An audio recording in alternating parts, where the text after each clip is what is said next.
Class 6 চলো আজকে আমরা পরের chapter primary concept of force and এনার্জিটা পড়ে নেব। ফোর্স অ্যান্ড এনার্জি সম্বন্ধে বুঝতে গেলে প্রথমেই যে বিষয়টা নিয়ে আমাদের আলোচনা করতে হবে সেটা হচ্ছে কোনো বস্তুর অবস্থা, the position of a body, weather it is moving or it is at rest. কেন সেটা আমি আবার পরে তোমাদের সঙ্গে আলোচনা করব। তো মুভিং বডি বলতে তোমরা কি বোঝো? ফার্স্ট এই কোন চিত্রটা আসে? পাখি, ট্রেন, এইগুলো জেনারেলি মুভিং, তাই না? এরা একটা জায়গা থেকে অন্য জায়গায় চলতে থাকে বা উড়তে থাকে, তাই আমরা এদেরকে মুভিং বলি। স্টেশনারি অবজেক্টস তোমরা ছবিতে দেখতে পাচ্ছ। স্টেশনারি মানে those objects which are at rest. তাহলে সেই অবজেক্টগুলোর মধ্যে আমাদের ফার্স্টই কনসেপ্টে কী আসবে? তোমার বাড়ি, গাছ, এরা প্রত্যেকেই কিন্তু নিজের জায়গা বদল করছে না। চলো আমরা আরও কয়েকটা প্র্যাকটিক্যাল এক্সাম্পল দেখি। প্র্যাকটিক্যাল এক্সাম্পল বলতে ধরো তুমি স্কুল যাওয়ার সময় এই গাছটিকে দেখতে পাও রাস্তায়, যে কোনো অন্য গাছও হতে পারে। ফেরার সময় তো সেই গাছ সেখানেই থাকে, তার মানে এরা কিন্তু সময় চলে যাচ্ছে কিন্তু এদের অবস্থান পরিবর্তন হচ্ছে না। দেয়ার position is not changing with time.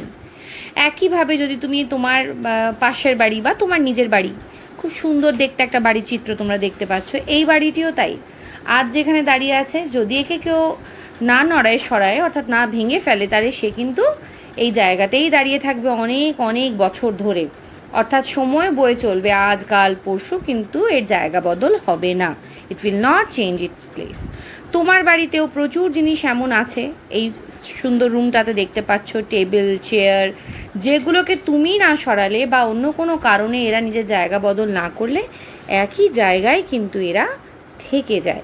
অর্থাৎ এইখানে যে বস্তুগুলি আমরা দেখতে পাচ্ছি, objects which we are seeing in this picture, they are not changing their position with time. They are not changing, তারা নিজের অবস্থান পরিবর্তন করছে না সময়ের সঙ্গে।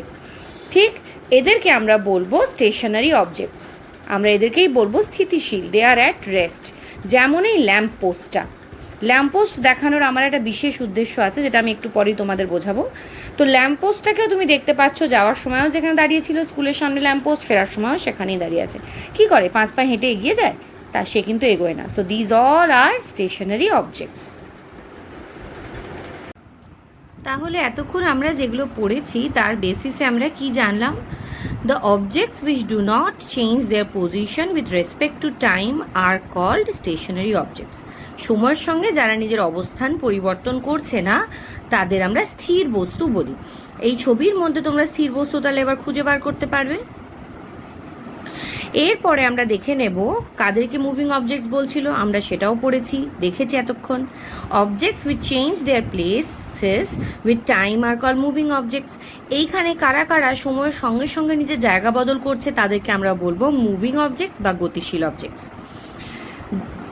এইবার এই যে ছবিটা আছে এখানে, Poppy observes the scenery through the window of the train compartment. লকডাউনের আগে আমরা প্রত্যেকেই কোথাও না কোথাও ঘুরতে গিয়েছি। ঘুরতে গিয়ে ট্রেনে যখন আমরা চেপেছি, আমরা একটা অদ্ভুত জিনিস দেখেছি। যে জিনিসগুলো আমাদের দাঁড়িয়ে থেকে স্থির মনে হয়েছিল, যেমন ল্যাম্পপোস্ট, তারপরে বাড়ি, গাছ ইত্যাদি, তাদের যখন তুমি একটা চলমান, when you are in a moving train, তুমি যখন একটা চলমান ট্রেনের ভিতরে বসে থাকো, তখন কি তোমার মনে হয় যে সেই ল্যাম্পপোস্ট, বাড়ি বা গাছ স্থির আছে? চলো আমরা একটু এই ভিডিওটা ছোট্ট করে দেখি এবং বুঝে নিই। যারা অনেক দিন ট্রেনে চাপনি বা যাদের ভালো করে মনে পড়ছে না, তাদেরও তাহলে মনে পড়ে যাবে ট্রেনের ভিতরে বসলে আমরা কেমনটা বাইরে দেখতে পাই।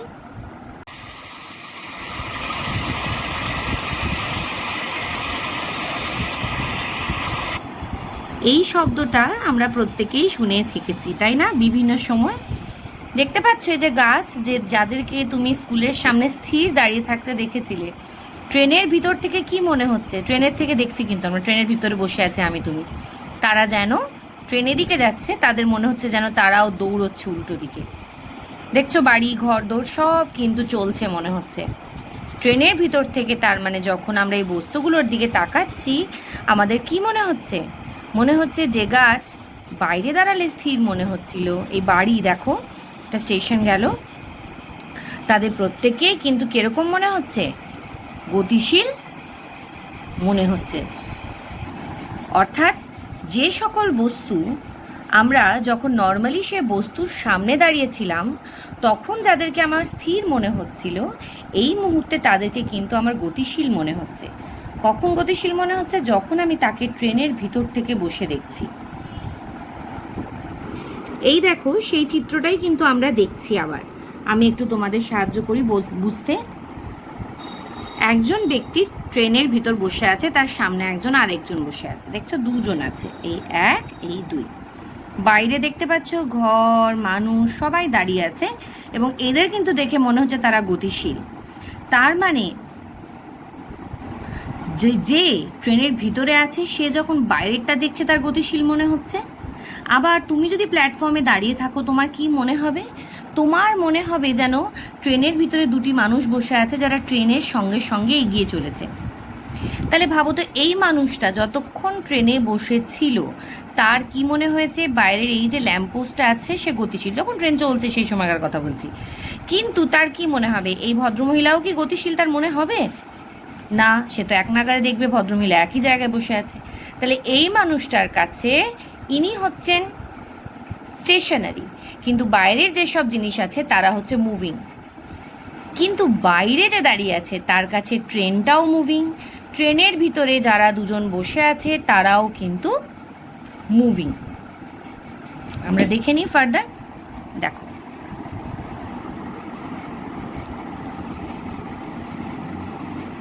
তাহলে এইখানে বাইরে একজন দাঁড়িয়ে আছে, এ, সে ট্রেনের বাইরে আছে।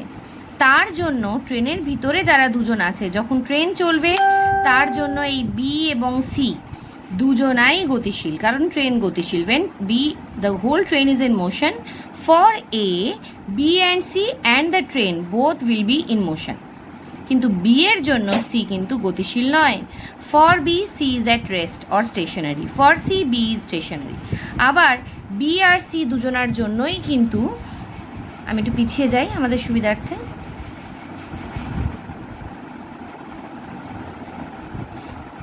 বি আর সি দুজনাই যদি এ কে লক্ষ্য করে, তাদের কিন্তু ট্রেন যখন চলবে বি আর সি এর কী মনে হবে? তাদের মনে হবে এ কিন্তু গতিশীল।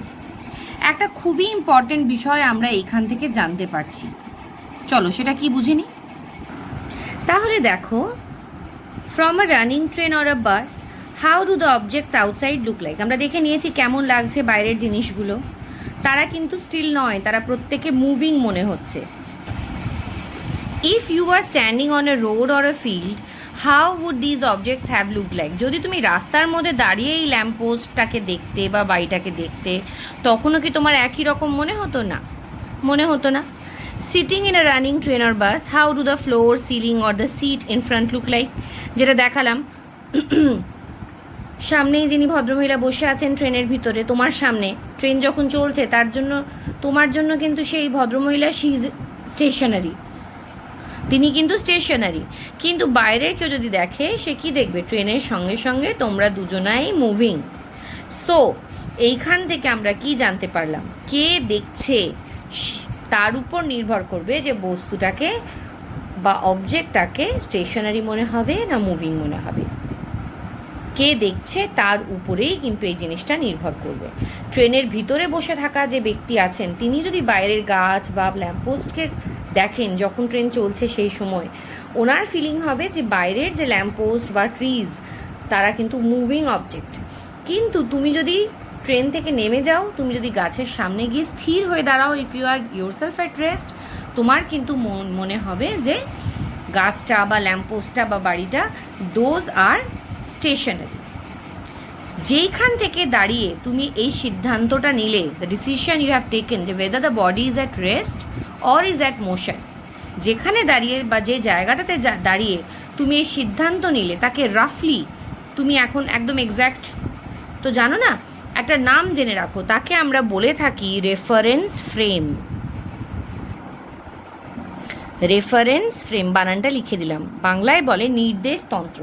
অর্থাৎ ট্রেনের ভিতর থেকে বসে যখন তুমি বাইরের জগৎটাকে দেখছো, বিচার করছো যে গাছগুলো গতিশীল বা মুভিং, হ্যাঁ, তখন তোমার রেফারেন্স ফ্রেম হচ্ছে train, because you are standing inside the train and you are deciding whether the bodies are moving or are stationery.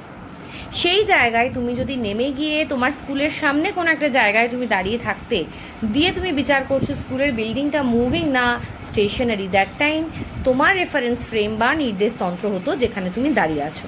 তাহলে নতুন একটা জিনিস আমরা শিখলাম, রেফারেন্স ফ্রেম। আর একটা জিনিস আমাদের একটু জেনে নেওয়া দরকার, এই যে মোশন আমরা বলছি, এই মোশন কিন্তু বা মুভিং বডি, এরা অনেক রকমের মুভমেন্ট দেখাতে পারে, অনেক রকমের। সেটা মানে এক্স্যাক্ট কত রকমের আমি তোমাদের এক্ষুনি বলবো না। একটা জিনিস বলতে পারি, সোজা লাইনে গেলে একরকম তার নাম দেওয়া হয়, তাকে গোল গোল ঘুরলে একরকম নাম দেওয়া হয়, ঠিক আছে? এগুলো আমরা ভাবতে পারি। এইখানে একটা খুব ইন্টারেস্টিং বিষয় নিয়ে আলোচনা করা দরকার, সেটা হচ্ছে পৃথিবীতে তুমি বই পড়ছো বসে বসে, তোমার মা তোমাকে জোর করে পড়তে বসিয়েছেন, পড়তে ইচ্ছে করছে না, বসে আছো বই নিয়ে, খুব মন খারাপ, একটুও নড়ছো না চড়ছো না, গড়গড় করে পড়ে যাচ্ছ। তোমার মা কিন্তু দেখছেন যে তুমি স্থির, ইউ আর স্টেশনারি।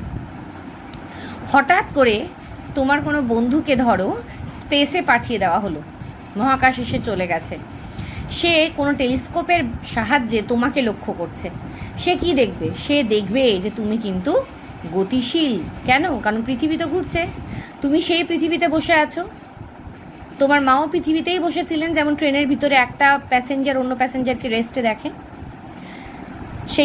সেই ব্যাপারটাই তোমার আর তোমার মায়ের ছিল। কিন্তু যেমনি ট্রেনের বাইরে কেউ চলে গেল, অর্থাৎ পৃথিবীর বাইরে যে চলে গেছে, সে বাইরে থেকে টেলিস্কোপ লাগিয়ে স্পেসশিপে বসে কি দেখবে? সে দেখবে তুমিও ঘুরছো, পৃথিবীও ঘুরছো, মাও ঘুরছে, এভরিওয়ান ইজ রোটেটিং। এই জন্য বলা হয় যে আমাদের পুরো ইউনিভার্সে কোনো জিনিসই কিন্তু পারফেক্টলি রেস্টে নেই বা পারফেক্টলি মোশনে নেই। এক জায়গা থেকে দেখে যদি মনে হয় যে কোনো বডি রেস্টে আছে, যে কোনো অন্য জায়গা এমন থাকবেই যেখান থেকে তাকে দেখলে মনে হবে যে সে রেস্ট বা স্টেশনারি নয়, সে হচ্ছে moving. So we can say there is no absolute rest in the world, or there is no absolute stationary object in the world. What did I say? There is no absolute stationary object in the world, মানে পৃথিবীতে, ইউনিভার্সে, এই ইউনিভার্সে কোনো জায়গায় কোনো স্থির বস্তু বলে বাস্তবে কিছু নেই। কোনো এক মানুষ বা কোনো এক জিনিসের সাপেক্ষে তাকে স্থির মনে হলেও অন্য কোনো জিনিসের সাপেক্ষে সে গতিশীল হবেই। ফাইন। এই প্রসঙ্গে তোমাদের কোনো ডাউট থাকলে তোমরা কমেন্ট সেকশনে অবশ্যই আমাকে জিজ্ঞাসা করবে। চলো এবার আমরা দেখে নেব concept of force and it's unit. এখন স্ক্রিনে আমরা যা যা দেখব, প্রত্যেকটা জিনিস, যেমন এই গাছ বা পরবর্তীকালে যা যা দেখব, এই বস্তুগুলি আমি আগেই বলেছিলাম যে এরা কিন্তু নিজের জায়গা বদল করে না সময়ের সঙ্গে, যদি না আমরা কিছু একটা করি। অর্থাৎ if you break it or if you আমরা কোনো কারণে গাছ কেটে ফেললাম, বা এই ল্যাম্পপোস্ট ভেঙে ফেললাম, বা ঝড়ের কারণে ভেঙে গেল, বা এই বাড়িটাকে কোনো নতুন বাড়ি করব বলে ট্রাক্টর এনে ভেঙে দেওয়া হলো। আবার এই যে পাথরগুলো তোমরা দেখতে পাচ্ছ, এরাও তাই, এরা এই জায়গাতেই থেকে যাবে যদি না কোনো বাতাস এসে একে ফেলে দেয়। অর্থাৎ বাইরে থেকে we have to apply something on these objects. আমাদেরকে কিছু একটা করতে হচ্ছে, আমাদের কিছু একটা এর উপর অ্যাপ্লাই করতে হচ্ছে, যাতে কি এর এই অবস্থাটা পাল্টে যায়। And that what we are doing from outside, that is applying force. সেটাকেই কিন্তু আমরা বলছি ফোর্স অ্যাপ্লাই করা।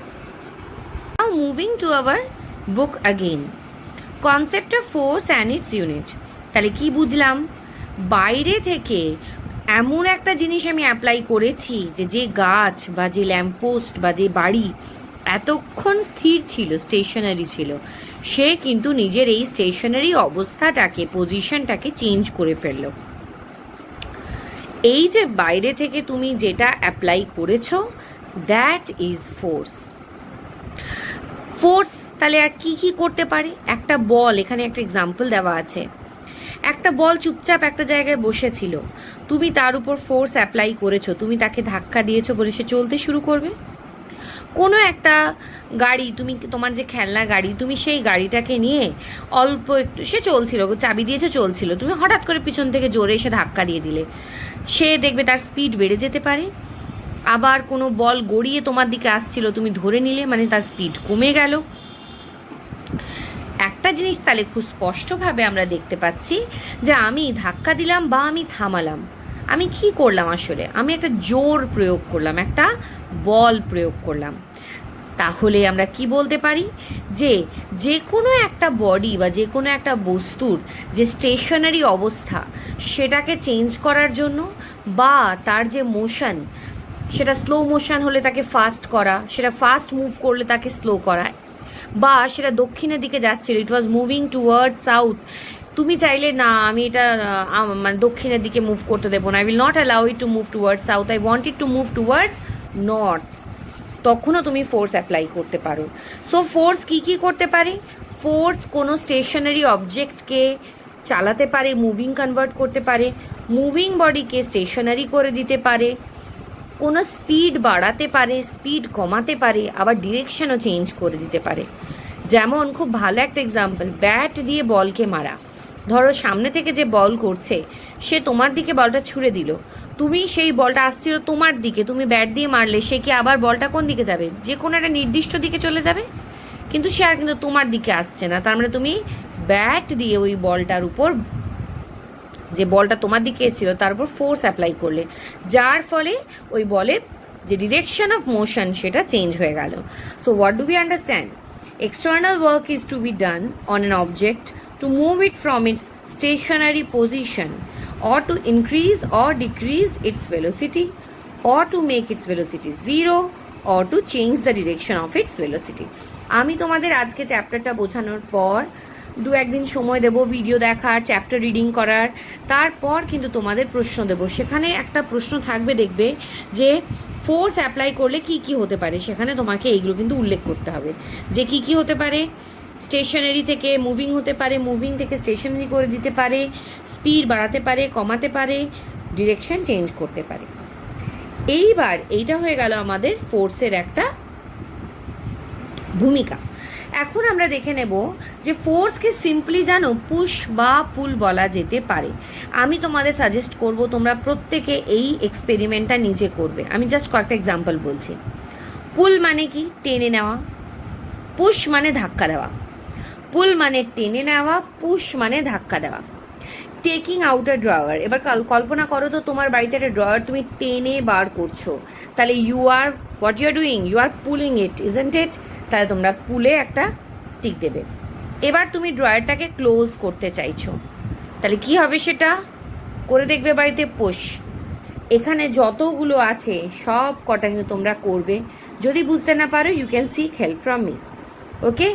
আমি একটা এক্সাম্পল মিডল থেকে ড্র করি। Cutting fruits by a knife. ভাবো নাইফ, চাকু দিয়ে চেপে তুমি ফ্রুট কাটতে চাইছো, কি করতে হচ্ছে তোমাকে? কি করছো? দূরে ঠেলছো, মানে এরকম করে দেওয়া মানে চাপ দেওয়া, অর্থাৎ you are pushing it. Pulling মানে নিজের দিকে টানছো, আর পুশিং মানে দূরে ঠেলছো। তাহলে আপেল কাটছো মানে তুমি দূরের দিকে ঠেলছো, মানে this is pushing, this is pushing. Closing the zip of a bag.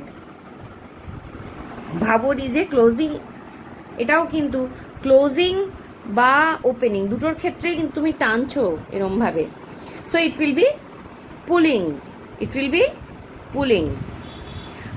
প্লাগে plug point ঢোকানো। ভাবো কি করছো? প্লাগে প্লাগ পয়েন্ট ঢোকাচ্ছ, এরকম একটা প্লাগ আছে, টিভি দেখবে তুমি, এখন তোমার সিরিয়ালের টাইম হয়ে গেছে। What will you do? You will push it, isn't it? So this is a push. জানো তো যত রকমের ফোর্স অ্যাপ্লিকেশন আছে আমরা পড়বো, সবই অ্যাকচুয়ালি পুশ বা পুল হিসেবে ইন্ডিকেট করা যায়। দ্যাট ইজ বিং শোন হেয়ার। তো এইটা তোমরা সমাধান করে জাস্ট এইটার পিকচার আমাকে পাঠাবে, okay? It's a homework.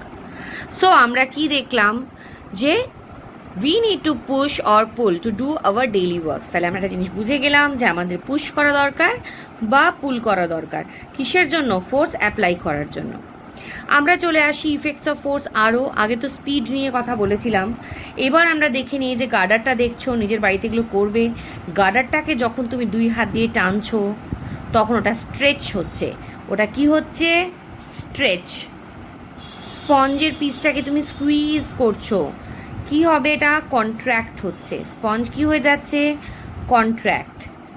Spring টেনে ধরলে, এরকম দুই দিক দিয়ে উল্টো দিকে টান দিলে এটা হবে এক্সপ্যান্ড, আর যদি দুই দিক দিয়ে চাপ দাও তাহলে হবে কন্ট্র্যাক্ট।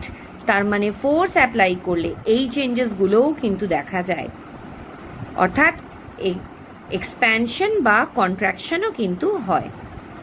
আবার কোনো ফোর্স অ্যাপ্লাই করলে শেপ আর সাইজও পাল্টে যায়। শেপ পাল্টানোর একটা এক্সাম্পল তোমাদের বলি, খুব নরম, মা যখন ময়দা সানে না, রুটি করবে বা লুচি খাবে, তুমি লুচি করার জন্য মা ময়দা সানছে, অ্যাট দ্যাট টাইম তুমি যদি সেই ডোটাকে নাও, ইংলিশে বলে DOUGH, ডো অর্থাৎ যে মাখা আটাটা রয়েছে সেটা তুমি যদি হাতে নাও, দিয়ে তাকে তুমি যদি এরম হাত দিয়ে চিপে দাও, দেখবে ওটা গোল, মা সুন্দর লেচি করে কেটে রেখেছিল, তুমি এরম করে হাত দিয়ে চাপ দিলে কি হয়ে যাবে? ওর শেপ কি আর গোল থাকবে? অত সুন্দর থাকবে না। রসগোল্লা খেতে কজন ভালোবাসো বলো? রসগোল্লা যখন কিনে আনছে বাবা গোল টপ্পা টপ্পা, এবার তোমার হঠাৎ খেয়াল হলো না এক্সট্রা রস খাবো না, তুমি চিপে দিলে রসগোল্লাটাকে, তার শেপ কি একরকম থাকে? কি কেন চেঞ্জ হচ্ছে? তুমি ফোর্স অ্যাপ্লাই করছো, তাই তার শেপ কিন্তু চেঞ্জ হয়ে যাচ্ছে। আমি তোমাদের এই প্রসঙ্গে একটা কথা বলতে খুবই পছন্দ করি, সবাইকেই, তোমাদেরকেও বলছি।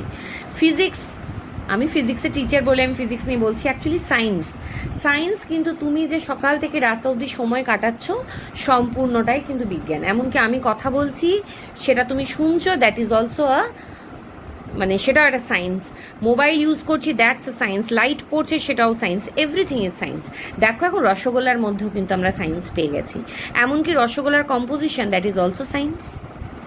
কীভাবে দুধ থেকে ছানা হলো, ছানা থেকে রসগোল্লা হয়ে গেল, that is also science. Very interesting, isn't it? ঠিক আছে, তাহলে ফোর্স যত বেশি, আচ্ছা একটা জিনিস বলি এখানে, যত বেশি তুমি চাপ দেবে এই স্প্রিংয়ের উপর, তত স্প্রিং ছোট হবে। যত স্প্রিংকে টানবে তত স্প্রিং লম্বা হবে।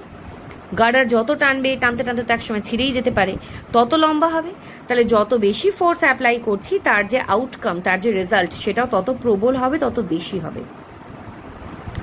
So now let us define force. The cause, মানে যে কারণে, due to which an object at rest gets motion, অর্থাৎ যে রেস্টে আছে সে গতিশীল হয়ে যায়, যার কারণে।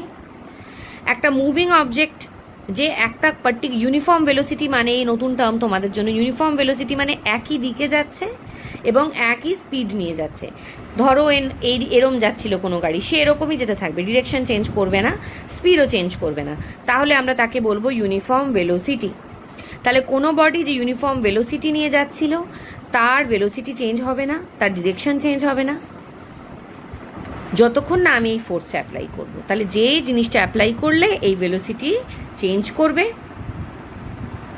ভলিউম বা শেপ চেঞ্জ করবে, তাকেই আমরা বলবো ফোর্স। তাহলে বাইরে থেকে যা প্রয়োগ করলে, বাইরে থেকে যেটা অ্যাপ্লাই করলে কোনো একটা বডির ভেলোসিটি চেঞ্জ হতে পারে, ডিরেকশন চেঞ্জ হতে পারে, রেস্ট পজিশন বা স্টেশনারি পজিশনটা চেঞ্জ হতে পারে, শেপ সাইজ চেঞ্জ হতে পারে, সেই বাইরে থেকে দেওয়া যে জিনিসটা, তাকেই আমরা বলবো ফোর্স। এবং ফোর্সকে কিন্তু মেজার করা যায়। Force is measured with the help of unit Newton. ফোর্সের এসআই ইউনিট কি? নিউটন। আর এটা হচ্ছে সিজিএস ইউনিট। হ্যাঁ, সিজিএস ইউনিট হচ্ছে ডাইন। মনে থাকবে, নিউটন আর ডাইন। মনে রাখবে, আমরা এর আগেই পড়েছি ফান্ডামেন্টাল কোয়ান্টিটি আর derived quantities. Force is a derived quantity, লব্ধ রাশি। ওটা কিন্তু ফান্ডামেন্টাল কোয়ান্টিটি নয়, অর্থাৎ মৌলিক রাশি নয়। ফোর্স হচ্ছে একটা লব্ধ রাশি, ঠিক আছে? It's a derived quantity, it's not a fundamental quantity. Fine, আজকে এত দূরই। খুব মন দিয়ে চ্যাপ্টার রিডিং পড়বে এত দূর, ওকে? নেক্সট দিন আমরা আরও ইন্টারেস্টিং একটা বিষয়ের দিকে যাব, force without touch, force with touch. Fine, আর আমাদের মেয়েদেরকে আমি বলবো, তোমরা এই পোর্শনটা ডেট দিয়ে হোমওয়ার্ক নাও, ভালো করে অবজার্ভ করে করবে, দিয়ে ছবি তুলে আমাকে পাঠাবে, জাস্ট এইটা, ওকে? সবাই খুব সাবধানে থাকবে, ভালো থাকবে।